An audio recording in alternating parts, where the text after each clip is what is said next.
أعوذ بالله من الشيطان الرجيم بسم الله الرحمن الرحيم وإذ تأذن ربك ليبعثن عليهم إلى يوم القيامة من يسومهم سوء العذاب إن ربك لسريع العقاب وإنه لغفور رحيم وقطعناهم في الأرض أمما منهم الصالحون ومنهم دون ذلك وبلوناهم بالحسنات والسيئات لعلهم يرجعون صدق الله العظيم.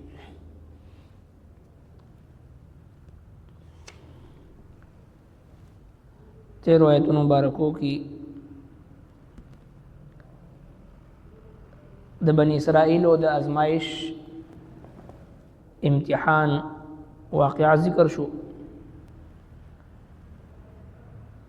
چې د هفتې د ورځې په مناسبت سره د هغوی امتحان واغشتو نو هغوی ناکام شو او د هفتې د ورځې د میانو احکار نه منې کړی شو د مختلفو هیلو په ذریعه باندې هغه احکار دوی وکړه نو د الله جل شانه عذاب په دوی باندې مسلط شو او د دوی شکلونه مسخ کړي شو په شادوګانو باندې بدل کړي شو او کم خلق کو چې د دوی نه براءت اعلان کړو دوی ته وعظ او نصیحت کو لګیاو امر بالمعروف نهي عن المنکر کو دغه خلق الله جل شانه فرمایل چې موږ دوی ته نجات ورکو اوس په دې کې فرمایي چې ستارب دا حکم کړی دی دوی ته چې تر قیامت پورې به دوی باندې ذلت او رسوایی او بد عذاب به مسلط وي من حيث القوم بدی ذلیل او رسوایی ځکه چې الله تبارک وتعالى بعض اوقات په یو جرم او په ګناه باندې فوراً گرفت کوي او ډیر زیات بخون کی مهربان هم دی او بیا فرمایي چې مونږه جدا جدا کړل دا خلق په مختلفو ډلو کې ځینې په دوی کې داسې و چې هغوی صالحان و نیکان او ځینې دین نور علاوه خو فرمایي چې مونږ ازمیښت وکړو د دوی په نیکۍ او په تکلیف سره چې دوی بیرته راوګرځي وَإِذْ تَأَذَّنَ رَبُّكَ او هر کله چې حکم وکړه ستا رب ستا لَيَبْعَثَنَّ عَلَيْهِمْ چې خامخا به رالګي په دوی باندې إِلَى يَوْمِ الْقِيَامَةِ تر ورځ د قیامت پورې من هغه څوک یسومهم چې رسوي به دوی ته سوء العذاب سخت عذاب ان ربک بشک ستا رب لسریع العقاب زر عذاب ورکوونکی دی وانه لغفور رحیم او بشک دی بخون کی مهربان بشک دی بخون کی مهربان دی وقطعناهم او مونږه جدا جدا کړی دوی فی الارض پزمکه کی امما ډلی ډلی منهم الصالحون زین د دوی نه نیکان دی ومنهم دون ذلك او زین د دوی نه علاوه دی وبلوناهم او مونږ ازمایل دوی بالحسنات ونعمتون والسيئات او تکلیفونو لعلهم يرجعون چې دوی بیرته راوګرځي نو الله تبارک وتعالى دا حکم کړی دی الله جل شانه حکم ورکړی دی دی خبري چې خامخا به رالګي په دوی باندې تر قیامت ورځ پورې په دې يهوديانو باندې من اغسو يسومهم سوء العذاب چې رسوي دوی ته بد عذاب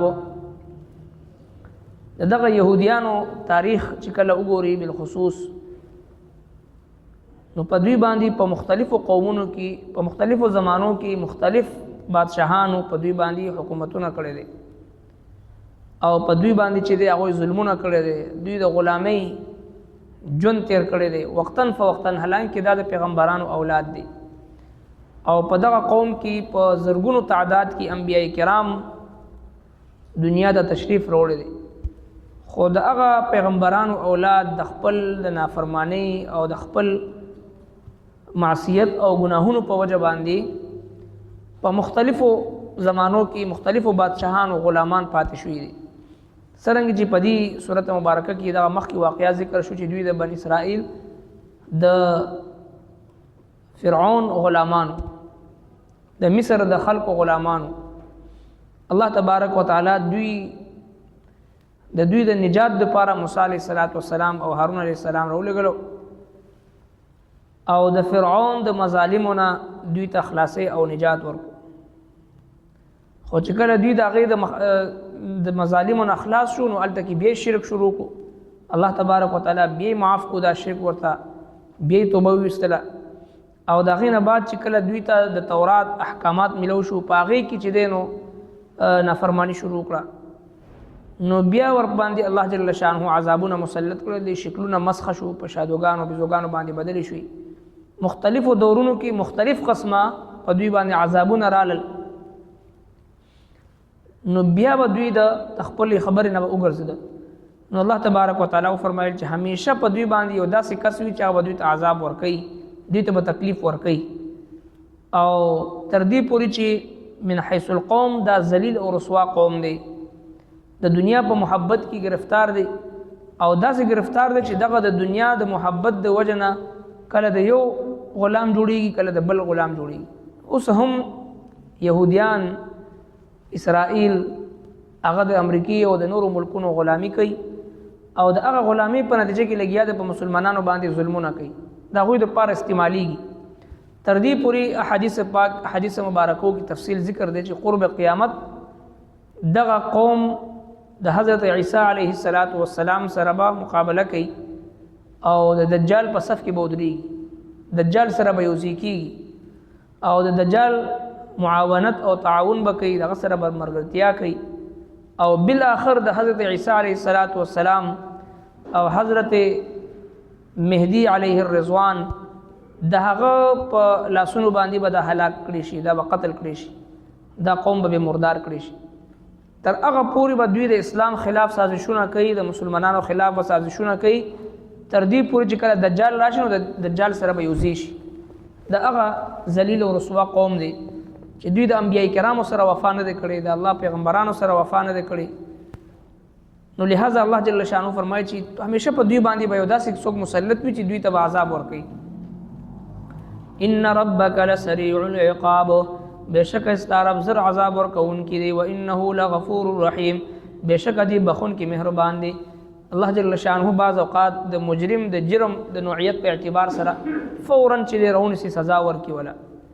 او بعض اوقات الله جل شانه چې د دشمن له ډیل ورکی کافر له چې د مهلت ورکی باوجود د خپل د الله د نافرمانی نه یو کس چې دی هغه بظاهر باندې اسود حال وی خوشاله وی یو طرف ته د الله دشمن وي د الله نافرمان وي بیا هم چې دغه مال حال او ظاهري عيش او عشرت ژوند اخکاری الله تبارک وتعالى دې ته استدراج وي ډیل ورکي دیتا چې په یوځای خپل عذاب کې رونیسي وقطعناهم او جدا جدا کړی دوی فی الارض پزماکه کې امما ډلې ډلې مختلفو فرقو کې دي تقسیم شو منهم الصالحون زین د دوی نه نیکان دي او منهم دون ذلك او نور دین علاوه دي وبلوناهم او وزمل دوی بالحسنات فنعمتون والسيئات وتكلفون لعلهم يرجعون چې دوی بیرته راوګرځي الله تبارک وتعالى مختلف حالات ور باندې راوست کله نعمتونه او کله مصیبتونه تکلیفونه دي د پاره چې دی زما طرف ته متوجه شي همیشه د پاره الله جل شانه خپل بندگانو باندې چې ازمایش کوي ظهر الفساد في البر والبحر بما كسبت ايدي الناس په خشکی او په طریق چې څونه فساد راځي دا د خلکو د اعمالو د وجنوي ولی ليذيقهم بعض الذي عملوا لعلهم يرجعون دې د پاره چې الله جل شانه د بعض ګناهونو سزا دنیا کې ورکي لعلهم يرجعون چې زما د بندگان واپس شي ماته انسان چې کړه د الله نه لری شي بیماری ور باندې راولي مصیبت ور باندې راولي غم ور باندې راولي تکلیف ور باندې راولي چې زما د بنده بیرته راوګرځي واپس زما طرف ته متوجي شي نو بعض اوقات یو غم مصیبت پریشانی د مؤمن د پاره رحمت وي الله تبارک وتعالى د هغې په ذریعه باندې دله یو دچکه ورکوي، دله یو چې دی هغه یو جټکه ورکوي چې زما طرف ته واپس متوجه شي. که هغه یو فرد وي، که هغه یو قوم وي، انفرادي وي که اجتماعي وي، نو په هر څیز کې د الله تبارک وتعالى یو حکمت وي. څرنګه چې دغه بني اسرائیلو ته مختلفو اوقاتو کې په دوی باندې ډېر ښه حالات هم رالل، من و سلوا، تیاره خوراک به ورته راتلل د اسمان نه، وریځې ورباندې سورې کړو، د تیږې نه چې دی ورته چشمې جاري شوي وغیره. او بل طرف ته چې دی نو د الله تبارک وتعالى طرف نه ازمایش ورباندې رالل، ځینې کسانو باندې شکلونه مسخ کړی شو، شادوګان ته جوړ شو، عذابونه ورباندې رالل وختن فوختن. په دنیا کې دا تنبیه د پاره چې دی دوی زما طرف ته متوجه شي. ځکه الله تبارک وتعالى فرمایي وبلوناهم بالحسنات والسیئات، موږ دوی ازمیښت وکړو، موږ د دوی په نعمتونو سره هم او په تکلیفونو سره هم، لعلهم يرجعون، دې دپاره چې دوی بیرته راوګرځي، واپس راوګرځي. ربنا تقبل منا إنك أنت السميع العليم وتب علينا إنك أنت التواب الرحيم برحمتك يا